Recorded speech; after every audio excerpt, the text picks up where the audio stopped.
आता आपण बघूया टॉप 9 महत्त्वाच्या बातम्या।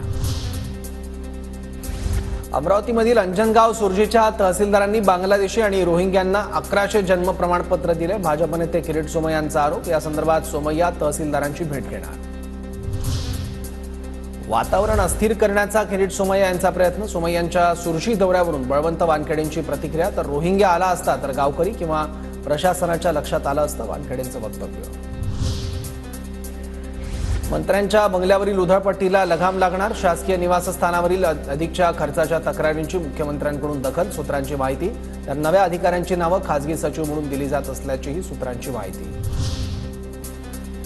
टोरेसनंतर एक्वामरीन ग्लोबल कल्चर कंपनीकडून नागरिकांची फसवणूक। भागीदारी सांगून महिन्याला 15% देण्याचं आमिष दाखवलं। कंपनीचा मालक विनय कांबळेला पोलिसांकडून अटक। टोरेस कंपनी घोटाळ्यातील आरोपींना आज मुंबई सत्र न्यायालयात हजर केलं जाणार। आरोपींच्या कोठडीत वाढ करण्याची पोलिसांची मागणी।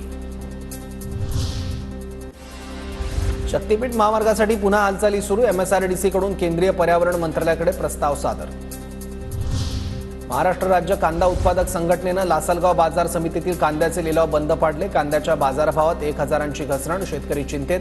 कांद्यावरील निर्यात शुल्क रद्द करण्याची मागणी। चिपी मुंबई विमानसेवा 15 दिवसात सुरू करा, नाहीतर चिपी विमानतळाला टाळं ठोकणार। ठाकरे गटाच्या वैभव नाईकांचा इशारा। तर विमानतळाला टाळं ठोकून दाखव, तुझ्या घराला टाळं ठोकून नारायण राणेंचा नाईकांवर पलटवार। प्रयागराजमधील महाकुंभ मेळाव्याला आजपासून सुरुवात। कुंभमेळ्यामध्ये नागरिकांची मोठी गर्दी। हा सोहळा 45 दिवस चालणार।